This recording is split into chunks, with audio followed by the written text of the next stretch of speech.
Chers frères et sœurs, Assalamu alaikum wa rahmatullah wa barakatuh. Le thème que nous abordons aujourd'hui est le Ramadan, un outil d'enracinement de la foi en Allah. La foi en Allah s'est traduite par l'accomplissement d'actes d'adoration dédiés à Allah et à lui seul. Ce sont les 5 piliers de l'islam que l'on peut catégoriser en 3. La première catégorie est l'acte fondateur idéologico-spirituel que constitue la profession de la foi par laquelle l'on prête serment pour reconnaître qu'Allah est le Dieu unique et que Mohammed est son envoyé à l'humanité. La deuxième catégorie est l'ensemble des actes d'adoration d'Allah exécutés pour prouver et concrétiser l'acte fondateur de la profession de la foi. Il s'agit des 5 prières quotidiennes, de l'observation annuelle du jeûne du Ramadan et de l'accomplissement du Hajj pour ceux qui en ont les moyens ou l'opportunité. La troisième catégorie se situe à un niveau horizontal et par lequel la croyante et le croyant musulman ont le devoir de faire don chaque année d'un 40e de leur épargne aux plus vulnérables économiquement de la société. De fait, le Ramadan, 3e pilier de l'islam, est fondamentalement un acte d'adoration et de soumission à Allah qui oblige à un effort d'abstinence de ses besoins physiologiques, boire, manger et liaisons charnelles légales, ou plus globalement, l'interdiction observée d'introduire toute substance ou corps en soi, du lever au coucher du soleil. Quelle leçon Allah veut-il donner à son serviteur en l'obligeant à cet exercice annuel?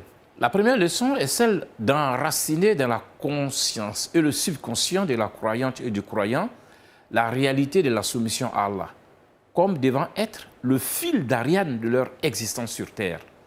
En dehors de cette réalité, tout autre acte, bien que faisant partie des choses de la vie, n'est que du superflu.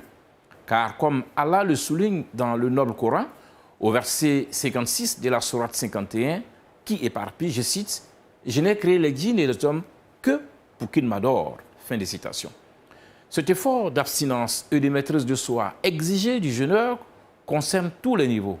Ses pensées doivent être saines et positives, ses paroles doivent être bonnes, non blessantes, non obscènes. Son regard doit s'efforcer à regarder des choses licites pour préserver ses yeux de toute souillure visuelle. Son ouïe doit être à l'écoute que de belles paroles qui vont alimenter son souvenir d'Allah. Par ses mains, il doit s'interdire de heurter, même lorsqu'il est en droit. Il doit se nourrir le cœur d'invocation et de la lecture du noble Coran. Cet exercice d'abstinence qui nécessite une vigilance et une attention permanente aide au bout du compte à consolider dans la vie de la croyante et du croyant l'obligation de soumission à Allah et à la normaliser en acte ordinaire afin qu'elle devienne la matière fondatrice des actes de la vie. C'est pourquoi le Ramadan est une sorte de bassin de jouvence qui offre une belle opportunité de renouveler et d'enraciner sa foi et sa soumission à Allah. C'est ce que Allah explicite dans le noble Coran au verset 183 de la sourate 2 Al-Baqarah la vache, et je cite, « Ô vous qui avez cru, on vous a prescrit le jeûne du Ramadan comme on l'a prescrit à ceux d'avant vous, afin que vous ayez la crainte d'Allah. » Fin de citation. Par ailleurs, en plus de cette dimension verticale du renforcement du lien avec Allah, le Ramadan offre l'occasion de mettre en œuvre l'obligation d'entretenir des interactions horizontales bienfaisantes avec les créatures d'Allah. C'est pourquoi ce mois sacré est aussi celui du partage par excellence, comme le faisait le prophète Mohammed sallallahu alayhi wa sallam, qui en faisait son mois de générosité par excellence.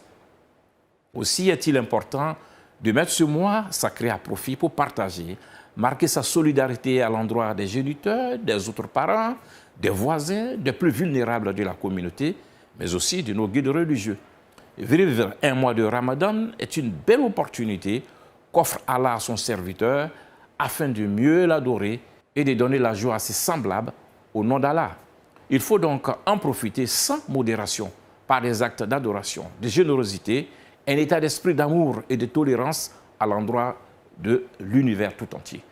Qu'Allah nous accorde les bienfaits de ce mois de Ramadan, Amin, Ramadan Moubarak à toutes et à tous.